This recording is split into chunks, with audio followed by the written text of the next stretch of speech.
Back to Practice has been made possible with support from Allergan, an AbbVie company, Johnson & Johnson Vision, and IOR Partners for office-based surgery.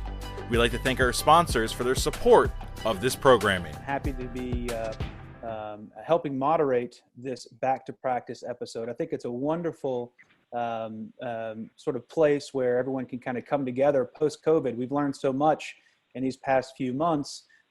Gary and I were doing our podcast from the very beginning about this, and we kind of took a break for a while, and now, we're kind of we're still very much in the middle of COVID, but it seems like a completely different time from back in March, and with that comes new things that we've learned, not only about the virus and how to keep ourselves safe, but really new things that we can be doing in our practice to not only survive, but to thrive in this post-COVID environment. So I'm really, really appreciative of the sponsors for getting us all together, and most appreciative of my esteemed colleagues here on this panel. You guys know them. They're very well known. But just to give you a little bit of an intro, joining us this evening, we have Dr. Ranya Habash, who is the Assistant Professor of Clinical Ophthalmology and Medical Director of Technology Innovation at Bascom Palmer. We have Sumitra Khandelwal, who's an Associate Professor of Ophthalmology at Baylor, also the Medical Director of the Lions Eye Bank of Texas. Lance Kugler is the Physician CEO at Kugler Vision and Associate or Assistant Professor of Ophthalmology at Trulson Eye Institute in Omaha. And of course, the one and only Paul Singh, who's the President of the Eye Centers of Racine, Kenosha in Wisconsin. Many thanks to all of you for coming on to discuss different strategies and solutions for this new phase of practice post-COVID. The style is, we're going to kind of, each of us have some individual topics, but we want to make it kind of conversational. And certainly if there are any questions or anything from the live chat there, the team at BMC is going to get them over to us. It looks like we're streaming live on Facebook now. So, we're going to kind of start off with Ranya. Ranya, telemedicine is not something new to you. It's so funny from when I talk to people like you and Roger, it's like the entire world finally kind of got the clue that telemedicine is a thing. And maybe you can kind of talk about sort of, your perspective on this and sort of how people who are coming back to practice might be able to start using this more. Sure. Yeah. Thanks for having me here, by the way. I love talking about telemedicine because it really works and it makes a big difference in my practice. And I just love to share that with everyone else, especially moving back to practice now. It used to be, to use your words, Blake, it was kind of a stopgap measure, something to really help us in a pinch. And now I think everyone has sort of realized that it's here to stay, and it's kind of, what I like to say, a better, smarter way to do medicine. So we're seeing kind of the evolution of medicine, actually. And it's not just the regular, typical old telemedicine visits that we know from before.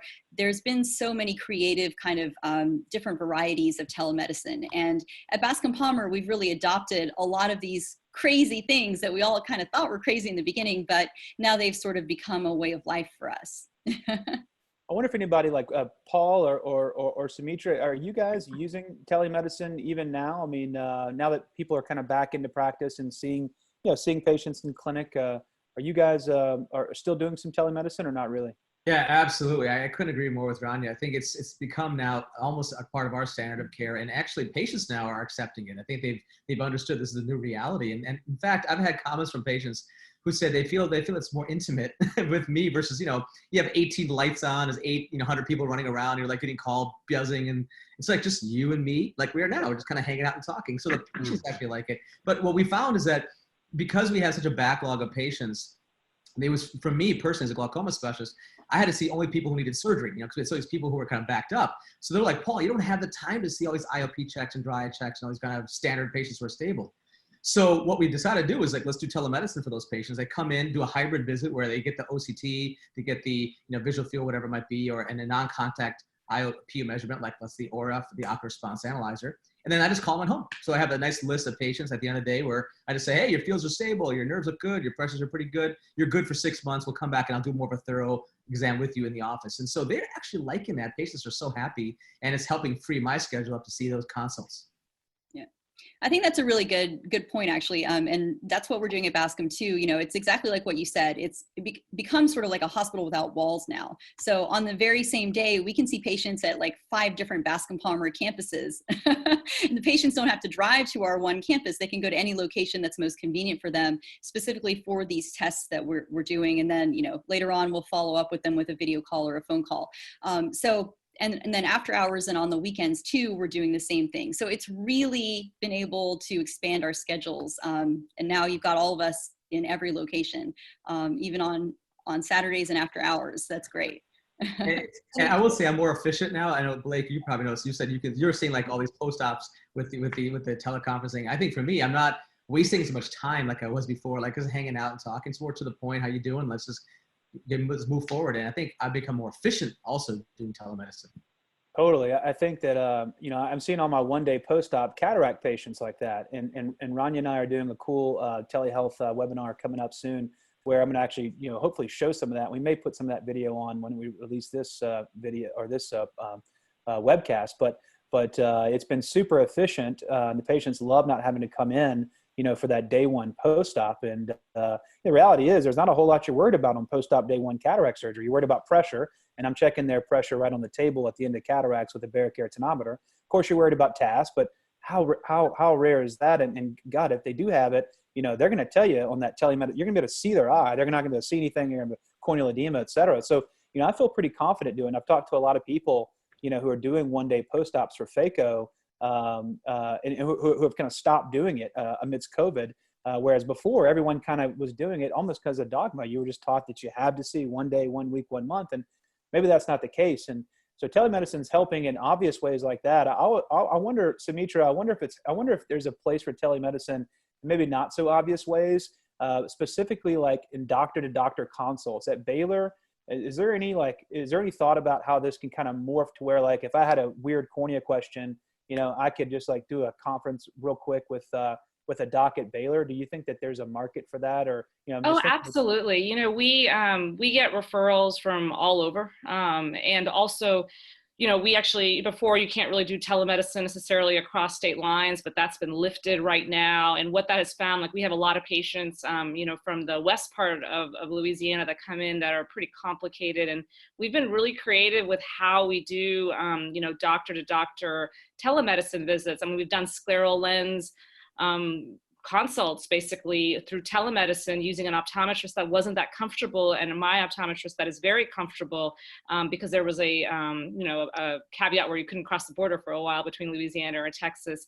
But even my satellite clinic, which is only 30 minutes away, I mean, we're really coming out of our box. And we used to spend, 15, 20 minutes on the phone with a physician, a provider in the suburbs, and kind of walking them through what to do. And now we're really accepting the fact that you can actually do billing for this. And I think, to anybody who says, I just don't think that telemedicine is for me, it's impersonal, I'm just not sure I want to adopt it, I would encourage you to just try a couple of patients a week. It doesn't have to be a game changer. It can be your follow-up dry eye patient. It can be a patient who has a red eye. It can be your pre-op on a patient who maybe canceled their cataract surgery and is, interested in it again. It's been 2 months and you just want to touch base with them, because you'll really find that it is a connection that's very different with your patients. And if you have the right setup, you can really do very well with it. And I mean, I find it's much more personal. I mean, I have patients I've done cataract surgery on now that have no idea what I look like, right? I mean, we see them, we've got a mask on, we've never even seen them on their visit. My patient the other day said, I would love to see the way you actually look, besides your Baylor picture, which, I don't want to tell her that's from like 7 years ago. But the reality is there is a little sense of, face-to-face contact that we're missing right now. And when you have that time to speak with the patient on telemedicine, I think it's a great opportunity to reconnect with our patients, which we can't quite do right now in the office. It's interesting because, we have a heavily refractive surgery oriented practice. It's 90% of what we do. And we've been seeing all of our refractive surgery evaluations as telemedicine remote. They come in for their testing and then I follow up with them here. And this is my telemedicine room I'm sitting in actually. And it's been extremely efficient for what Paul was saying. You know, I can sit down at the computer and I can see, you know, 12 to 15 people kind of in a row, extremely efficient, on time. No one has to wait, you know, and if they do have to wait, they're at home on their computer and they're not upset because they're not waiting here. They're getting work done. Extremely efficient. We're using less staff to do all that. And the thing I was worried about was what's it going to do to our conversion rates? You know, are we missing that personal touch that we're always so proud of? And we've actually had the highest conversion rates we've ever had. And it's not just because of the telemedicine, there's other factors, but the point is it's not hurting us. You know, it's been well received by everybody. So it's been a total game changer for us for sure. Yeah, and to dovetail off what Lance was saying, I think it's interesting is that we're actually seeing more consults now because of the timing. Right now, patients can come in and they don't have to wait for my schedule, so I can do it after hours. I can come home from my family life and say, hey guys, hold on 1 second. I can be at home and I can just talk to the patient and do a consult like less refractive consult at 6 o'clock in the evening, where 7 o'clock was more convenient for the patient, and I'm not stuck in the office, so I can be at home. They've already had some testing done earlier or a different day. So I think it opens up also more time slots for patients where they're working all day long, and you can accommodate them in a different hour of the day. Yeah, again, just to dovetail on that, I've been doing most of my cataract counseling this way, and there's no better way to talk to a patient about like premium IOLs or, you know, their refractive target than when they're at home with their families, because you know, they're all kind of weighing in on all the decisions. They're asking questions together. You know, you kind of see them in their home environment. First of all, you get to know them much better, and I think they get to know you much better, but they're more relaxed and the whole family can ask questions too. And then if people can't be there physically, then we invite them on the Zoom call. So we're kind of having this group discussion. So I think that's really, really revolutionized our premium IOL counseling and really just refractive counseling in general. Definitely, we've noticed a higher conversion rate. I've seen that. I've seen that commented on several times. Yeah. For us, first too, we had our busiest LASIK month, and June was our busiest LASIK month we've ever had. You know, Friday I'm doing 40 eyes for LASIK on Friday. That's a ton for us, and it's not normal. And I really do attribute it to the LASIK virtual consultations that Lance is doing. You know, we're also doing cataract scheduling. I guess that's more teleorientation, but still. I think that's very important, and it's been fantastic for our conversion rate to advanced implants. And I love what Sumitra said about actually making it more personal, because that's the first time I've heard that, and it's absolutely correct. You know, I mean, they can see our face. You know, we're not behind masks, so it actually may be more personal to do it this way than to do it behind masks. That's brilliant. So I think that telemedicine's here to stay.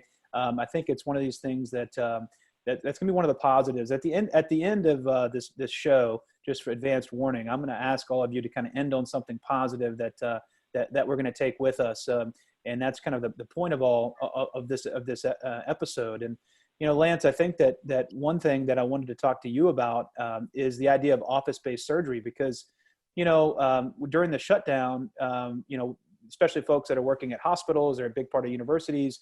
You know, there's state mandates talking about OR space and protective gear and all that type of stuff. And people, all their surgeries were canceled. You know, I own my own ASC, so for us, we have a lot more control. And I wonder if one thing that may change after all this is people wanting autonomy in terms of, you know, that when they can operate, where they operate, that type of thing. Can you talk about sort of office-based surgery and maybe mention your experience with it? Yeah, so for exactly the reasons you said, a couple of years ago, I determined that I really want to have more autonomy and control over the OR experience. I mean, I've been going to a really, really good ASC, open access ASC that provides excellent service and excellent equipment and everything else. But it still wasn't it was never the same as the LASIK experience that I could provide in my own office, because I could control all the factors. The patients were comfortable with the staff that they were seeing on the surgery day, because it was the same staff that had seen them in their pre-op visits. And there was a continuum there that was important. And we could never achieve that at the ASC. And I also didn't have control over equipment purchases and things that had to go through a committee and all that. So we made the change about 2.5 years ago, we started our own in-office suite with the help of our partners consulting firm, and started our own in-office suite. Now, I never saw the pandemic coming, obviously, but when it did, I was really glad that we had done that because of everything you said, Blake. I mean, we could control, the schedule, the distance between appointments. I could spread people out. I could control the number of people that were back there. Our protocols were in place, supplies, everything that we needed. And a lot of we all know this, ophthalmology, we are the redheaded stepchild of everything that has to do with institutional medicine, right? I mean, we just don't fit into the OR routines, nothing is like us. And so a lot of the policies that, the ASCs or the hospitals have are well-intentioned, but they really don't apply to us. And so when you have your own center, you can decide what applies to you. Lance, I got to tell you, I always say that we're by far the most fun profession. I say we're the banana daiquiri of medical professions if we were all drinks. That's what I say about ophthalmology. There you go. Yeah, totally. And so yeah, for all those reasons, it's been really great to have our center. In Nebraska, there was a mandate that would shut down surgery anywhere, no matter where you were doing it. And I actually thought that was appropriate at the time. I didn't have a problem with it. But, if there ever was another sort of mandate like that in our state, it probably wouldn't apply to in-office now. When we saw that in Texas and about other places that had a mandate, it didn't apply to the in-office centers. So I think it does give us some flexibility in that way. And patients are just more comfortable too. Patients do not want to go into a hospital setting or even an ASC setting, anything medical right now. These older patients are rightfully so kind of concerned to be out there. So they feel a lot more comfortable here. And so it's been a good thing for that reason for us. What's going on with your OR? Are you guys doing cataract surgery, or what's happening now?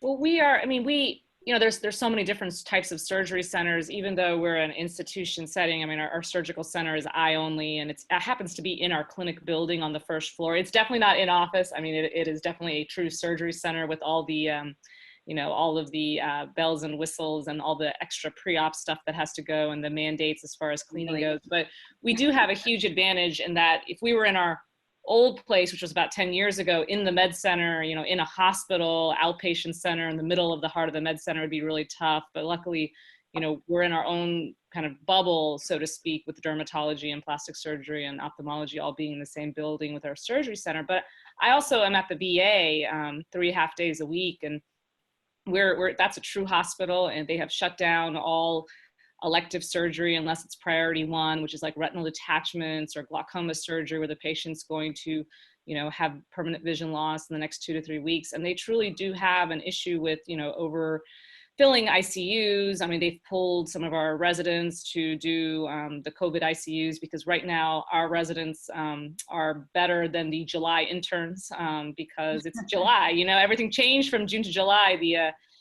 The quality of a first year and a second year and a third year for the medicine wards changed dramatically. And so, I'm seeing both sides of it, and hopefully it'll improve. July is always tough for any field, but I can absolutely appreciate that our medicine colleagues in academic institutions are really feeling what July is right now. I love the idea of in-office cataract surgery. I think we'll still need an ASC. I think there's no doubt an ASC is going to be something I'm going to still use, but we're building out our infrastructure for our own office, and we already do a lot of in-office surgery, blepharoplasties, a lot of MIGs, even kind of blood needlings already, but we're not getting paid for it because we're not a center. So I think using a consulting firm like IOR, we're able to do some of our cases in the office now, and so that's going to be something we're already planning on doing. We already got the space already in the office. So for me, it's more the control, like you said, Lance and Blake, for doing a lot of research, not having to worry about can you try a new product, or the flow and efficiency and the timing and having multiple doctors. All those little nuances. It's not, for me, it's not even about making money. It's about breaking even in terms of just having the ability to have the control over our infrastructure. So for me, that's the exciting part of it. But I think you're still going to use an ASC, and we're still planning on taking a lot of our patients to an ASC. So I think that hybrid of both ASC and in-office OR, I think is going to be a nice balance. So you were planning on doing this before COVID hit, Paul? You were already kind of signed up to kind of do a suite. And are you in 1 or 2 rooms, or what are you? So right now we have 2 office locations. In our Kenosha office, We have right now 5,000 square feet. Now we took over the first floor. So now we're going to have another additional 5,000. So 10,000 square feet in this Kenosha location. And so as we're building out this whole new location, we already had room for an in-office suite just because we do in-office stuff anyways. Then we heard about these IOR people and we realized that it doesn't take a lot. That's what I think what surprised me more than anything else was it's feasible. At first, the concept of how do we get this approved and how do we get people to understand billing and all the equipment, well, that's where consultants can really help you a great deal. And we realized it didn't take a lot of extra effort or even a lot of build out to just kind of make it where it would be approved for an in-office kind of a suite. So we kind of had that already last year before the COVID hit us. And now we're so thankful that we actually had it planned already. Ranya, what's kind at Bascom? Is it kind of similar to what's happening with Sumitra? Because Miami, is getting hit, right? Yeah, it's a hotbed, but we have a very similar situation as Sumitra, where our hospital and our OR are separate from the main hospital. And, they've done a really good job of keeping everything as safe as possible. And I really feel like actually our patients feel like they're in safe hands, when they come, and they feel much more comfortable than I would have thought, actually. So our ORs have been really full, to tell you the truth. I mean, we do, of course, tons of non-elective stuff where, it really can't wait, and things that are transferred from other places nearby, because some of the other offices aren't doing a lot of things. So anyway, we are very full in terms of non-elective surgeries, but surprisingly with elective stuff too, just like cataract surgery, the schedules are really full. Surprising. So Lance, is there any safety benefit to having an in-office suite? I mean, you always hear people say that an in-office surgery suite is as safe as an ASC or traditional hospital setting. Is there any reason to believe it's safer just because less people, they're not around as many patients? I don't know the answer to that. I figure hospitals have very strict protocols, so maybe it's the same. I don't know. Yeah, I think the way it could be safer is that it's so hyper-focused and specialized. If all you're doing in your center is one or two procedures, all we do here is RLE, cataract, and ICL. In our intraocular sit. That's it. Nothing else goes here. So we can have protocols that are designed for those procedures only, and we're not mixing instruments with anything that ever touches blood or any other. So there are some thoughts that perhaps it could be safer. Now that we're doing some studies through IOR to kind of prove some of these concepts of whether it's safer, but it's certainly not less safe. And when a lot of times people are surprised. They come here to look at our center and they think that it's going to be like a garage or something with, an operating table on it, but that's not what this is. This is an operating room. It's just like an ASC. Everything is just like an ASC. The difference is the accreditation that you go through to become an in-office suite is very different than the accreditation process you have to go through for the ASC. And so it's just the same in terms of all of that. But hyper specialized. And in fact, a lot of the protocols we have are at a higher level when it comes to eyes because that's all we care about.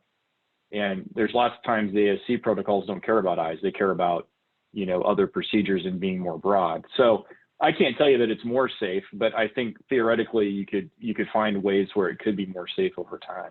Lance, there's some actually published studies on in-office showing endophthalmitis rates are actually lower than a lot of the hospitals in ASC. So I think we have data out there showing that at least it's on par from an endophthalmitis risk. That's right. Yeah, the data that we have so far shows that it has less complication rates than an ASC, but I'm being conservative and telling you, we're still figuring all that out. It's certainly not less safe. Well, I tell you, when I've been thinking about sort of the way they've rolled out all the different mandates at the federal and certainly state level, they've been fairly flexible, like allowing different states and governors to kind of control the local area or their state. And I was interested that they haven't done that as much as it relates to healthcare, and specifically like when they mandate, at the very beginning, they said no elective surgeries at all. Right? A cataract surgery done in a specialty ASC like ours, which is just all we do. We're like Lance, all we do is cataract surgery in our ASC. We're not taking up any, PPE. We're not taking up any ICU beds. We're not taking up any ventilators. It's very, very different. And who's to say that a cataract is an elective procedure? I mean, tell that to my patients who are, left with a -6, big old 3+ nuclear sclerosis in one eye, but had done their first eye before COVID hit, so, I'm worried about them having falls and stuff. So I would hope that one thing that we've learned from this pandemic is whenever we're shutting down so-called elective surgeries that aren't really elective, if you ask me, but we be more nimble with how we do that. We consider the places that they're done, and perhaps having the in-office suite is something that can prepare you well for that if, God forbid, something like this were to ever happen again.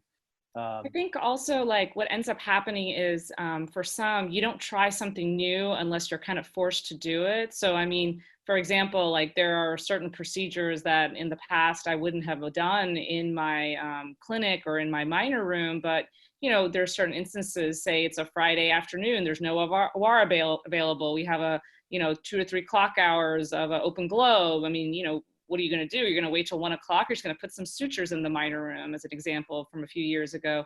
Are you going to really get somebody out of pupillary block in the OR? No, you can actually pull them out of pupillary block in the minor room. And so I think, everybody has the potential to do more than they think they can in office. And sometimes you're, a person who goes out and really is more proactive, like you guys are, Lance and Paul. And sometimes it's something with a necessity. But I think everybody should have a little bit more level of comfort that you can safely do things, especially if you need to in an in-office situation. Well, I think that's the one thing, the one really, really good thing that's come out of all this is, I like what you said, we can all do more than we think we can do. We've actually proven that throughout this pandemic. So we're finding these better ways to do things and things that make more sense. And we're just trying things that, we wouldn't have normally tried. I mean, at the beginning of the pandemic, we just had to make things work like any way we possibly could. And, the best way to do that is to just jump with both feet into the water and try it out and see what works and what doesn't work, and then go from there. Isn't it interesting? The other thing you just said that was really interesting is, not only that when it comes to in-office versus the medical side of it, but just the regulation. I find it so interesting that when there's an emergency, it's like all of a sudden, all these things don't matter. Like everybody used to get all worked up about, Zoom wasn't HIPAA compliant, so you couldn't use it for telemedicine. And then they're like, oh, never mind, that doesn't really matter right now. And then it's like, oh, well, you can't cross state borders with telemedicine. Oh, wait, that doesn't matter either. And you can't bill unless you do X, Y, and Z. Oh, that doesn't matter. Like all of a sudden, all these little things don't matter in the sense of an emergency. And I'm curious how many of those things are going to come back, in the future, because we've kind of proven it doesn't matter. So I just find it fascinating how regulations fall away when there's a crisis. Yeah, well, a lot of the regulations are actually like just lobbyist pushed kind of initiatives, and so that don't actually make sense. So if you think about Medicare beneficiaries not being able to have telemedicine from home, I mean, who came up with that? Nobody Right. in their right mind would ever come up with that. Like that was actually put through by physicians, actually, because they didn't want the competition. But those are the types of things that just get thrown out the window when a true emergency like this occurs. Yeah, we needed a pandemic to make telemedicine even feasible financially, people to do it, and the speed with which us moved to make all these changes. I mean, it's just it's unfortunate you need a pandemic to do that. So speaking of jumping in head first, and speaking of getting out of your comfort zone and trying new things, as a result of this, bilateral simultaneous cataracts is something that's been a hot topic. And Sumitra, I want you to kind of touch on this. It makes great sense. I mean, you're reducing the amount of visits that the patient has to make. Certainly you're creating efficiencies. Obviously the biggest holdup has always been the payment. You're not getting paid as much for the second eye. So maybe can you talk about what your experience is with this and how it's changed throughout the pandemic, if at all? Well, I mean, I think I mentioned earlier, I've always had like one foot in two different places. I have a very, it's an academic center, but it's very privately run surgical center and clinic where revenue is very important. And so the fact that you only get 50% for the second eye is a big deal, like it is for everybody else. But I'm also at a, government institution where everything's closed, right? So suddenly you take the reimbursement off the table, and bilateral simultaneous cataract surgery makes a lot of sense in general. Several studies out there showing that when it comes to travel, when it comes to overall expenses in the OR, when it comes to time, when you calculate turnover, when it comes to even safety in some of these elderly patients who have anisometropia and the difficulty, because, you know, oftentimes the VA will pay for them to travel and come and see them.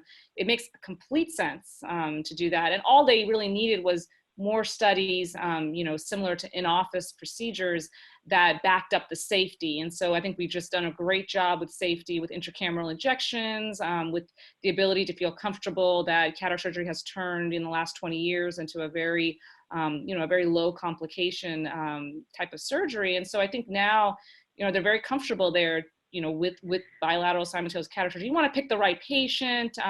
But one thing that we've had to change our minds is, I mean, just like when you do LASIK and if you have an issue with the first eye, do you do the second eye or not? Same with cataract surgery. You can approve both eyes. You can do the first eye. If there's some, you know, complication that occurs or some zonular weakness that wasn't recognized, you don't have to do the second eye. Nobody says you. That's a different mentality. You know, we're so used to being so conservative when it comes to cataract surgery. So we've really been able to see that. And with the private world, the issue has been the reimbursement, but also, I mean, there is a little bit other about like patients' expectations for outcomes and like the refractive error. And you know, I think that has been solved with great formulas, with intraoperative aberrometry. And, you know, perhaps you don't pick the patient that has an anterior chamber depth of 2.0, who's, you know, super hyperopic, who may get a strange outcome. But for generally for patients who have normal or even higher axial lengths, I mean, the formulas have showed excellent outcomes. But I think really it comes down to logistically, it's very easy to schedule cataract surgery on 2 different days. I mean, we've really narrowed our post-operative appointments. I mean, we do our pre-op for the second eye the day of our post-op, week 3 for our first eye. I do day 0 visits, especially in my satellite clinic. I mean, we've streamlined, and so there's no headache for us to schedule it on 2 different days. But now we see the headache. I mean, we see, especially at our center, we do pre-op COVID testing on our patients. So the poor patients get the swab up the nose twice. You know, who pays for that is always in question. I mean, we bill it to the insurance, but at the end of the day, the surgery center is going to cover some of those costs. We have the other issue, which is our turnover, which is, it's not too bad, but still is pretty significant. And they're not running extra rooms like they used to. So we see now that all of a sudden, we used to take such for granted that, you know, I would always have 2 rooms and I could knock out, you know, 15 cases and it would be easy. And I go home for, you know, for a late lunch, but I don't see that anymore. I have 1 room. And so that's what makes you start thinking about things differently. But we should be really careful because we shouldn't take the second eye 50% reimbursement, you know, because that's a really big deal. In my opinion, you know, the second eye, it's just as much risk as the first eye. I mean, we're still, you know, we all know that if you do a post-op day 1 and a post-op week 3 visit on 1 eye versus 2 eyes, yes, it's less post-op visits, but you're spending just as much time in the chair, right? Your technician is checking both eyes, checking both pressures, you're doing a dilated exam. And so we want to be careful. And I don't have the right answer to that. You know, I think that bilateral simultaneous cataract surgery makes a lot of sense right now. But I mean, I'm just not sure that we should be giving up that 50% on the second eye. I completely think, Paul, you know, let's just say all things let's just say you did get 100% for the second eye. Would you immediately just start doing this tomorrow? Or are you concerned, like, do you want to see how the first eye does in case you want to make a little shift in your lens choice for the second eye? Or what if a patient's unhappy with their multifocal lens? Now you're doing 2 explants instead of 1. I mean, is it just about the reimbursement for you, or? I think it's a combination of all those. I think what Sumitra said was very apropos. I think you have to just pick the patient, the correct patient. For me, it would be, you know, the patient who does have, let's say, a more ametropic kind of an eye, where you know, let's say it is a standard IOL. Patients, you know, understands that they have to wear glasses. That kind of a patient, elderly, I think that would be a fantastic patient. As Sumitra so eloquently mentioned, there's so many benefits to that, to bilateral simultaneous surgery. But yeah, if you're doing, you know, if you really want to nail these target refractive outcomes, if you're doing mini mono and you want to test the first eye and second eye, I think there is a benefit to seeing how they do the first week and then titrating the other eye as you need to. So I think you have to be smart about it. But I do think it's worth a try. I think if you say, will I try it? If it's approved and I get both reimbursement for both eyes equally, yeah, I would definitely start trying it on a select group of patients and seeing how that goes. And I think, as Sumitra mentioned, we're doing a lot of bilateral glaucoma stuff all the time, bilateral Durista implants, bilateral SLT right now, because we're seeing the benefits from a flow perspective. And now we're like, wow, that is so much more, more efficient. And even bilateral intravitreal injections for AMD patients, et cetera. So I think once you start doing it, you realize how much of a benefit is from an efficiency and flow, and also patient satisfaction perspective as well. What about you, Lance? Because you're doing so many RLEs, so there's really not, especially if you're doing in your in-office OR. You're not having to worry about that component from Medicare. What are you doing? Right. Yeah, we actually started doing same-day short interval RLE about 4 years ago at our ASC, and we haven't looked back. I mean, I firmly believe it's a better procedure to do it that way, because there are little things that you learn about that patient when you do the first eye that a week or two later you don't remember when you do their second eye. And it's subtle, but it helps. And the patient's calmer. They only have to come once. They only have to go through whatever anesthesia once. They only have to, it's better for the patient. There's no question about it. And the data is backing up the safety side of it too. So we've moved to that a while ago, and then when we moved to our own in-office suite a couple of years ago, we just continued that process, and it's continued through it. And I think it's been great. The reimbursement issue when it's a cataract, does still remain, but I think overall you do make up those costs in the overall. At least it depends on the practice type that you have. But in our practice, we have a heavy surgeon touch practice where a lot of staff time is involved in every visit, and there's a lot that goes into it. And if you do the math, the half that you're missing on the insurance side, you're at least breaking even by doing it bilaterally, I think. So for us, that's been kind of the direction that we've gone. But I do agree we shouldn't just sit and take that. We need to provide data so that we can show the payers that not only is it beneficial for the surgeon, but it's beneficial for the patients and beneficial for the payer to do it bilateral as well, because they're saving on anesthesia costs and all these other costs that go along with it. So there's data out there to show that it's a win for everybody. And I think we need to do that, because that is sort of the last thing that's keeping it from being the standard, I think. I mean, if I may, Blake, we should never just take it. I mean, that is not fair. Yeah. Like Sumitra said, it's the same risk. We're doing the same amount of work. If you're ever not sure, just think about what a lawyer would do. If you spend an extra hour with that lawyer, they're still charging you the same amount, even if it's the same day or a different day. So we should think of it that way, but we should never take this stuff lying down. I mean, that's what got us into these reimbursement messes already. And this is the perfect time to prove our case as to why it's safer and better for patients. I completely 100% agree with the COVID test and then waiting for the results and then having the post-op and decreasing their visits. There's no better time to prove that case than right now. What are y'all doing at Bascom, Ranya? Are y'all doing any bilateral same day, or is it not there yet? Not there yet. But, everyone here on this call is a trendsetter, and our institutions are trendsetters. And I think that we should just take the ball and run with it. So I think this is something we should bring up. Yeah, Blake, to your point, I mean, I had a patient who was a -11 and actually fell because of anisometropia postoperatively. So to your point, I mean, there's definitely a number of situations where doing bilateral simultaneous surgery can be safer for the patient, like that issue there with the anisometropia. I was going to say, I think it's an important distinction that we're talking about short interval surgery. It's not bilateral. We're not prepping both eyes at the same time and just moving over and doing it. You're turning the room over. It's separate everything. So the difference is you're doing it 5 minutes apart instead of 7 days apart or whatever it is, but it's still short interval. They're separate procedures. And if you do it right, they're statistically separate events. And so if you have statistically separate events with different materials and different instruments and different lot numbers and everything else, your risk of a bilateral infection or bilateral task goes to about 1 in 30 million if you back out the math. So the chance of them having another incident in their life, whether it's a car accident on their way to their second surgery, or whether it's a fall at night or whatever, the risk of all that is much higher than anything that we're going to do. So you have to look at the data.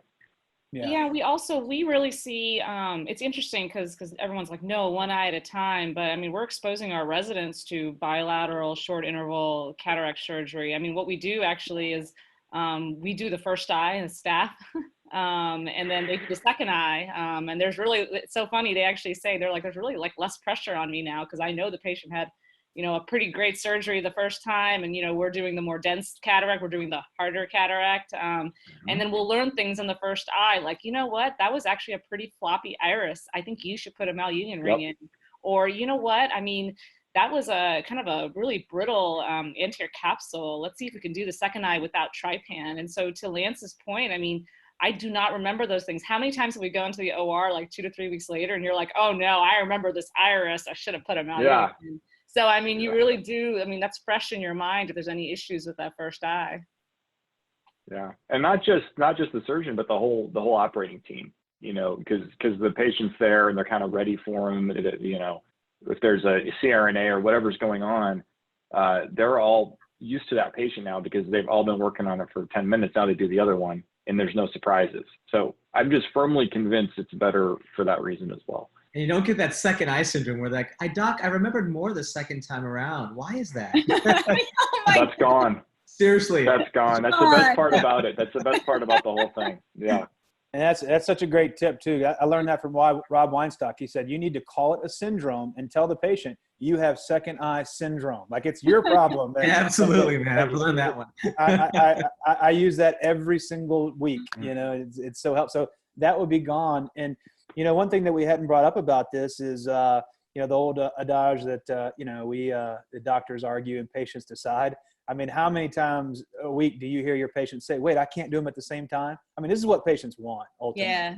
So I think it's up to us to, find a way. And CMS has been so nimble, relatively speaking, during this pandemic that I think now's the time, they need to change it up. And then we can actually see, how it works if everyone starts to do it sort of mainstream, because I think that's the future.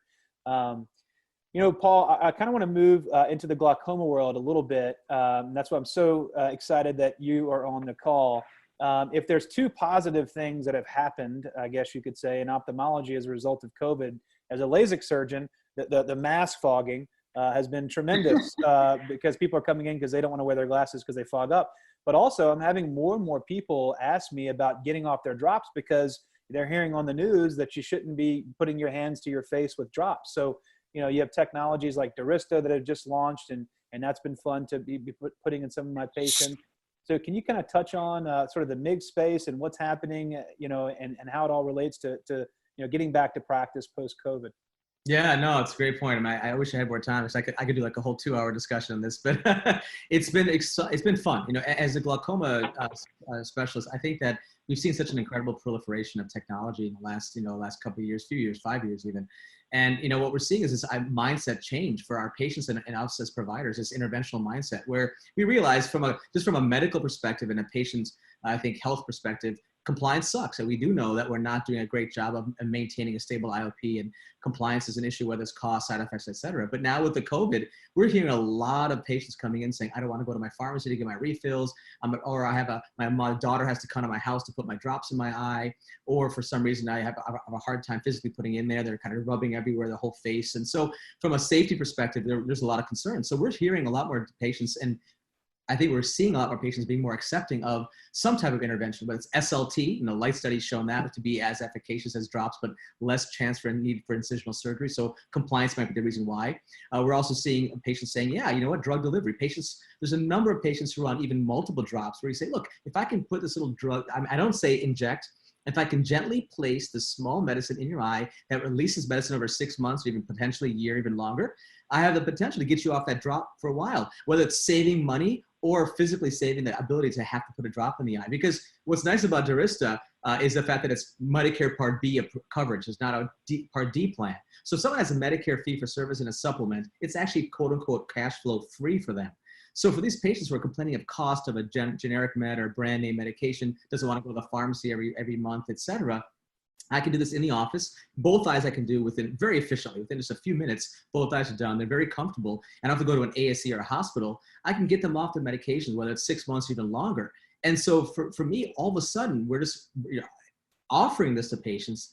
And we're hearing patients say, yeah, doc, this would be great. I was surprised of how amenable patients are to having it done. Now, we're performing it at the slit lamp. Initially when Durista was part of the studies, it was at the supine. You lay the patient down and you put the 20 gauge needle in that paracentesis type of procedure. But now at the slit lamp, it's even easier for patients. I don't use a speculum. I don't use a second instrument. Just go in and out. And literally within a few seconds, you have this medicine in the eye. So I think all encompassing as a field, I think ophthalmology in general is moving towards drug delivery, but I think now glaucoma is catching up. And then take it to the MIGS space, not to take too much time here, but one of the reasons why MIGS has not taken off as a standalone, a number of doctors feel very comfortable doing a stent or some viscodilation during the cataract. Because if you don't achieve that end result of pressure reduction without meds, the patient's happy with the cataract. But to do a standalone MIGS, you got to deliver on that promise of either reduction of meds or reduction of pressure. And if you don't deliver, you're kind of feeling bad. Well, now you have something like Durista, where if, let's say you do the MIGS procedure standalone, and after surgery, the patient's just back on a drop. You're like, oh man, I'm sorry. Hey, don't worry about it. I got this little medicine I can gently place in your eye. We can try to get you off the drops for a while. And you're honest with them. It may not last for more than 6 months or a year or 2 years. We'll have to wait and see. But you have that opportunity to get them off the medication. So to me, I think what COVID has done is allowed us to open our minds a little bit, but it's also allowed patients to say, yeah, you know what, I'm willing to try this because the benefits way outweigh the risk of not having to go to a pharmacy, having someone put in the eye, physically having to touch my eye. So I think glaucoma is heading towards this interventional mindset, whether it's MIGS, Durista, drug delivery, other drug deliveries coming down the road, or even SLT. I think we have a better chance of protecting our patients both from a physical perspective and from their glaucoma. Well, I'll just say really quick, a lot of the things that we're working on for telemedicine are sort of remote monitoring devices, and one of those is IOP monitoring. But I like your points. I mean, rather than having to monitor the patient continuously because we're afraid of non-compliance, why don't we just give them something that works better? So yeah, I think I like your points. 24-hour IOP is going to be huge. I think eye care home, we're utilizing that now. We're taking them at home to see what's happening outside of the office hours. And I think there's something to be said about 24-hour release of a medicine over the time. I think there's something that it is probably changing some of the actual biomechanical properties of the eye. So probably a better chance of further reduction of pressure long-term by having a consistently released medicine. Yeah, exactly. Are there other companies, Paul, in the glaucoma space that are either at market or close to market with like AI-based like HVFs and stuff that you would actually believe, like if it was your family member type of thing? Do you think for drug delivery or for AI? You're talking about for AI? Like visual fields and stuff like that. I'm just talking about how do we keep patients from having to come in to sit there and get their visual field. Early on in COVID, we were worried about their head in the bowl and like, how do you disinfect the bowl? And Zeiss put out the thing about how to disinfect the bowl. I mean, I'm just thinking, can they not do that? Oh, how to disinfect the bowl? There's a few companies working on AI visual field machine, even your iPad.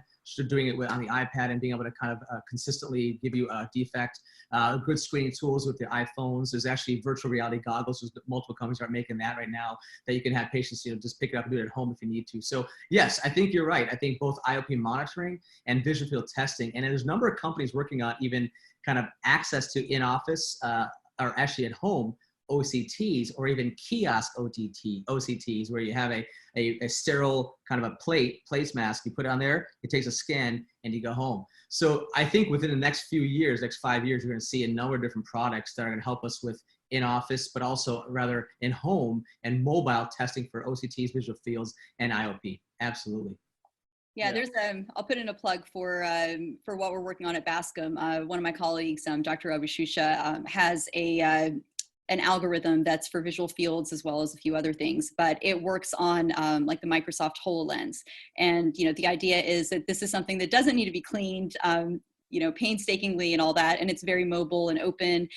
So that's kind of where we're headed with these things. And then Nodal has a product, which is the home OCT, and works very similarly to the home Amsler that they do as well, the 4C home. Very cool. That's awesome. Good stuff. Yeah. A lot of innovations coming out.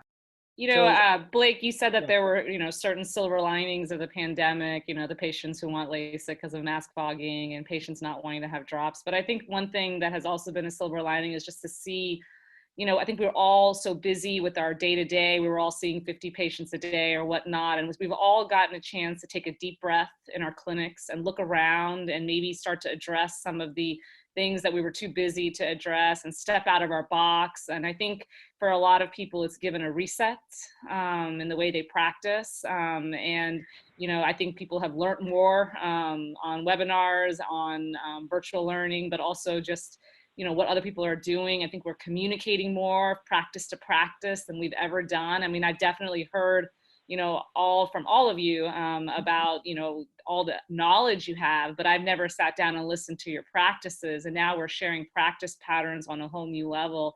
So I think that's just been another silver lining. It was interesting. I was on a call today where Texas Medical Center was saying this is the longest that we've ever been in a public health an emergency, right? So usually when we think of emergencies, you think of hurricanes, you think of flooding. Well, that's Houston. That's what I think of. But this is the longest state of emergency we've been in. And the silver lining they came out with is, look, guys, we can handle it. And I think that's something that's been somewhat uplifting for us, is just looking at what good has come. And this is like a very disruptive time in our lives, but it's also brought some really interesting technologies and really a way to showcase stuff that, I didn't even know all the stuff that Ranya did in her, technology world. And now I know all about it. Yeah, totally. So I think that's kind of a good place to kind of, as we start to close, I want to go around and kind of hear something like that from all of you. Sumitra, it's interesting, if they say if necessity is the mother of invention, the father is crisis, and it's forced us all to look at how we do everything.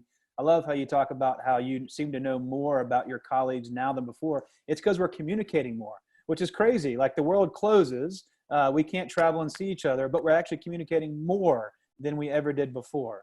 So I think for me, that's my silver lining. Ranya, why don't you go, and then we'll do Lance, and Paul, you're going to bring us home.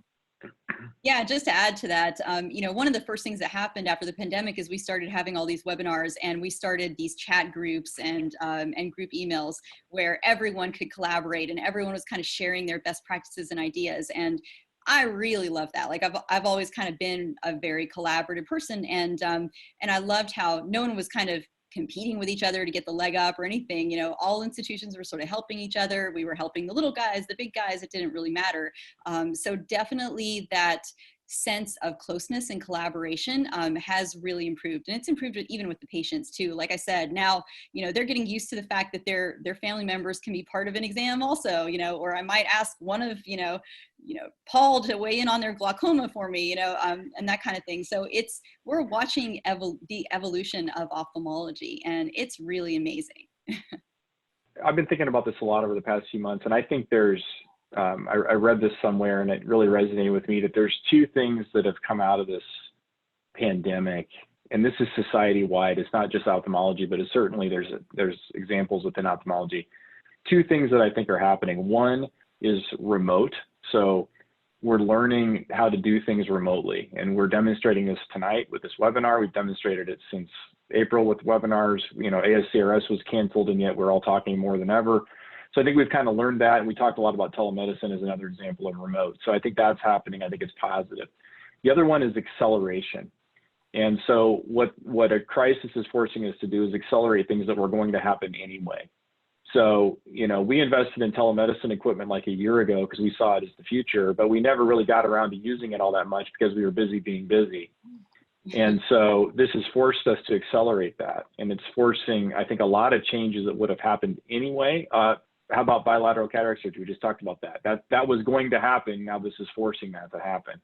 So all these things are happening at accelerated pace. So I think those two things are what I would take away as positives.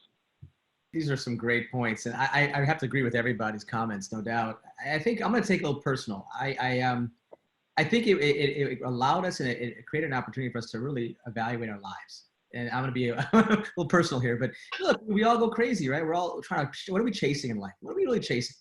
Right? Why are we doing all, what do we do? Why are we doing all this? What's important to us? And I think it just causes us to reevaluate what's important to us personally, our families. What is it in our practice? What do we love about seeing our patients? What do we love about ophthalmology? It's the interaction. it's seeing you people on right now makes me happy. It's seeing my patients in the office, and it's ignited this fire in me that says, yeah, man, this is really what I love doing. And so I think for me, that's really what helped me the most. Now, everything you're all saying about kind of reevaluating what your efficiency in the office and flows and accelerating these things, these are all, I think, what's happening. But to me, it was this reignition of the fire of, I think, reconfirmation that this is what I love doing. And at the same time, how do I balance my life with my family, with work, with speaking, and all these different things that we all do. And so to me, that was what this has really allowed me to do as well. But everything you all said, I think, is also apropos, no doubt. It's funny, I feel the same way. I was telling my wife that just seems like the biggest gift that I get to spend so much time at home.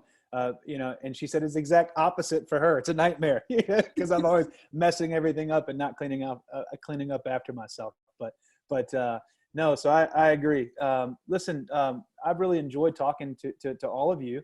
And I know that this is being streamed on Facebook, and also it's going to be sent out later on for folks to kind of download and watch or listen to. I appreciate everything that you guys are doing to kind of lead the way. I've learned so much from each of you every time. So I want to thank all of the panelists for being on this episode of Back to Practice, and certainly want to thank the folks at BMC and all of the sponsors for making it possible. So until the next episode, we'll see you guys next time. Back to Practice has been made possible with support from Allergan, an AbbVie company, Johnson & Johnson Vision, and IOR Partners for office-based surgery. We'd like to thank our sponsors for their support of this programming.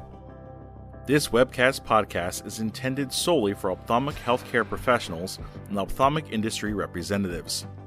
By accessing this webcast podcast, I acknowledge that Bryn Mawr Communications LLC, herein BMC, along with all third-party corporate supporters of this webcast podcast, makes no warranty, guarantee, or representation as to the accuracy or sufficiency of the information presented in this webcast podcast. BMC, along with all third-party corporate supporters of this webcast podcast, do not endorse, approve, recommend, or certify any of the opinions or information presented or mentioned. BMC expressly disclaims any and all liability or responsibility for any direct, indirect, incidental, special, consequential, or other damages arising out of any individual's use of, reference to, reliance on in this webcast podcast.